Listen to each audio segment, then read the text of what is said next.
Sejam bem-vindos ao Saúde, Cultura e Viagem. Eu sou a Amália Luciteles, médica, e eu vou falar hoje para você 10 coisas sobre o coronavírus que não estão sendo muito comentadas, tá? O que nós estamos vendo? O mundo está parando, né? Hoje chegou aqui no Brasil o dólar a R$5. Ontem a OMS declarou uma pandemia do vírus.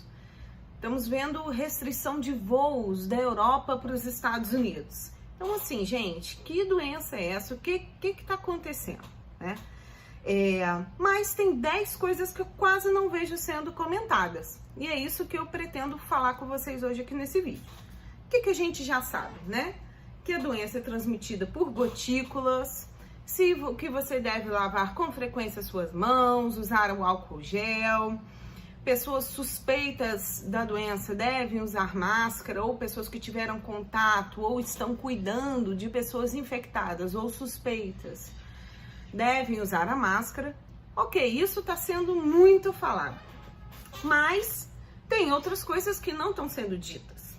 A primeira delas, uma pessoa infectada pode transmitir o vírus para até 3 outras pessoas. Tem estudos, essa estatística ainda está dinâmica, porque a epidemia não está controlada. Tem relatos de 1 para até 5 pessoas, tem relatos para 1 para 1,5, mas enfim, a média é 1 para 3. O que isso significa? Haverá um crescimento ainda exponencial da doença, né? Se nós formos olhar na epidemia do H1N1 de 2019, a transmissibilidade era de 1 para 1,5 pessoa, tá? Na gripe aviária era mais ou menos em torno de 1 para 1 pessoa. Então, são gripes que a gente se recorda bem de ter ouvido falar. Então, realmente, esse coronavírus chegou com uma taxa de transmissibilidade mais alta que as últimas gripes que nós vemos recentemente, tá? Então, esse é o primeiro fato. O segundo fato, o tempo de incubação do vírus é de 5 dias. Ou seja, se você está assistindo esse vídeo, está na dúvida se teve contato com alguém ou se os sintomas que você está sentindo são de gripe, né, de coronavírus ou não, pense, né? Você teve em aglomerações nos últimos 5 dias, ou teve contato aqui no Brasil no momento, a epidemia está assim, a chance de você ter coronavírus é caso você tenha estado fora do país, num local onde está tendo circulação do vírus, né, recentemente, ou se você teve contato com alguém que viajou, tá? Mas caso você esteja assistindo esse vídeo de outro lugar do mundo, tá? E esteja num país em que já esteja havendo transmissão local, ou seja, não há necessidade de ter viajado, então, esses seus sintomas de gripe, ou caso alguém que você conheça esteja apresentando sintomas de gripe e tenha estado numa aglomeração, ou enfim, nos últimos 5 dias, pode ser que seja coronavírus. Esse é o tempo médio de incubação dos sintomas, tá? Terceira coisa que eu queria falar para vocês, sobre os sintomas, tá? Fala-se muito em uma elencação, se cita muitos sintomas, mas existe uma ordem do aparecimento dos sintomas.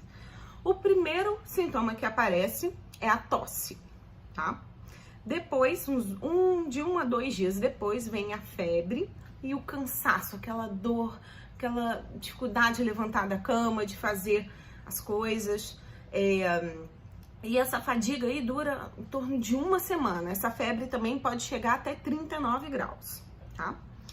Em seguida, vem náuseas e vômitos, que aparecem lá pelo 4º dia.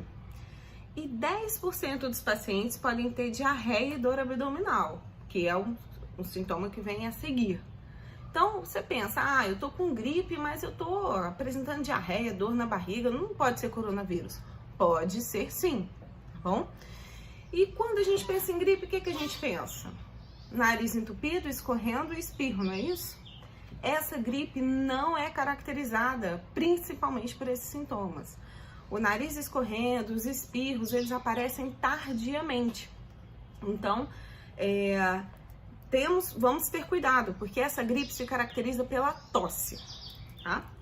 Outra coisa que eu queria contar para vocês, a quarta coisa, você estando doente e caso vá ao hospital, peça para o médico fazer um raio-x, porque o coronavírus, os estudos que estão sendo publicados estão mostrando que 75% dos casos apresentam sinais de pneumonia nos 2 pulmões e 25% pneumonia pelo menos um pulmão. Então é mais comum até afetar os 2 pulmões de uma vez, tá? Quinta coisa, quinto fato, transmissão por gotículas, tá? Isso se fala, mas a que distância? 2 metros. Então, tenha como referência mais ou menos 2 braços de distância. Se alguém espirra, essas gotículas vão se disseminando pelo ar e podem chegar até você, se você está a uma distância aí de 2 metros. E outra questão associada é que essas gotículas vivem até 2 dias nos objetos. Então, por isso a importância da gente lavar tanto as mãos, porque caso você esteja infectado, né, e espirre ou tussa, você não vai encostar a sua mão nos objetos e deixar o vírus vivo nesses objetos, tá? Sexto fato, aos colegas profissionais de saúde que estão assistindo esse vídeo, muitos me perguntam, né, a gente conversa, pacientes, médicos que estão em unidade de terapia intensiva têm mais risco de pegar. Saiu um estudo agora no JAMA mostrando que a maior parte dos médicos que pegaram, médicos, técnicos de enfermagem, enfermeiros, fisioterapeutas, enfim, que pegaram o vírus no hospital, estavam cuidando de pacientes na enfermaria, fora do hospital. Digo, fora da unidade de terapia intensiva, tá? Sétimo aspecto, sétimo fato, a letalidade do vírus. Em crianças, essa letalidade é quase 0, tá? Graças a Deus. Mas qual é a preocupação de fechar creches, escolas? Porque às vezes as crianças não têm essa consciência, né, de limpar as mãos e, né, com frequência. E lembra que o vírus é 1 para cada 3, a disseminação vai crescendo? Então, por isso a preocupação também com as crianças, mas graças a Deus a gravidade nelas não é tão grande, tá? E a mortalidade por enquanto está em torno de 3%, né? A gripe, o H1N1 era em torno de 0,03% e o sarampo, que a gente está vendo também, a volta do sarampo é em torno de 0,3%. Então vocês veem aí a diferença, né? O coronavírus, ele tem uma letalidade também maior. O oitavo aspecto, 1% dos pacientes não vão ter sintoma nenhum, tá? Porém, e a maioria dos infectados, não só os assintomáticos, os sintomáticos também, são do sexo masculino. Isso também não vejo sendo falado muito por aí, tá? As estatísticas chegam até 70% dos casos que acometem mais os homens. O nono dado que eu gostaria de compartilhar com vocês é que 9 em cada 10 pessoas que faleceram tinham mais que 50 anos. Esses dados são do CDC da China, tá? E esse dado foi atualizado no final de fevereiro. Então a gente pensa, só o velhinho, só o idoso, acima de 50 anos já corre risco de você pegar uma doença grave. E aqui está o 10º motivo. Se você chegou até aqui, esse é deixei por último porque ele é muito importante, tá? Porque a partir dos 50 anos a gente está vendo complicações? Porque o vírus, ele, para entrar na célula, eu vou falar um pouquinho de Medicase aqui, ele usa 2 receptores, da angiotensina, o ACE2, e usa o receptor do DPP4, tá? E a gente sabe que pacientes diabéticos e hipertensos têm alteração no funcionamento desses receptores. Então, o que as estatísticas estão mostrando? Dos pacientes que faleceram, 40% eram hipertensos, 20% eram diabéticos. E aí nós pensamos, e os asmáticos, os pacientes com doença pulmonar? 8% das mortes, tá? Em torno de 1/3 não tinha doença nenhuma, só a questão da idade. Mas é importante lembrar que hipertensos e diabéticos foram os que morreram mais nessas estatísticas da China. E é isso também algo que eu não tô vendo ser muito comentado, tá? Se você acha que pode ser um caso suspeito ou conhece alguém, né, que se enquadre nos critérios de suspeição, peça para essa pessoa ou você use a máscara, essa comum mesmo, tá? Porque quem não tem sintomas ou não tem risco de estar com a doença não precisa usar máscara, tá?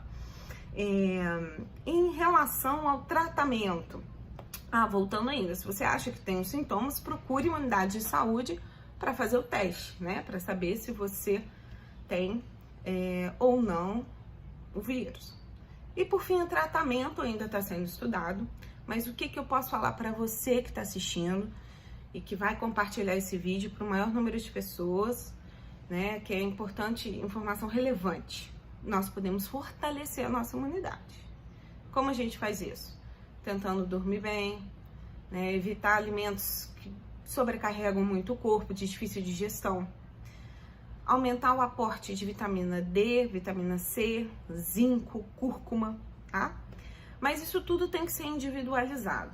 Então procure seu médico, faça uma consulta para tentar otimizar a sua imunidade para você se proteger, tá bom? Espero que vocês tenham gostado.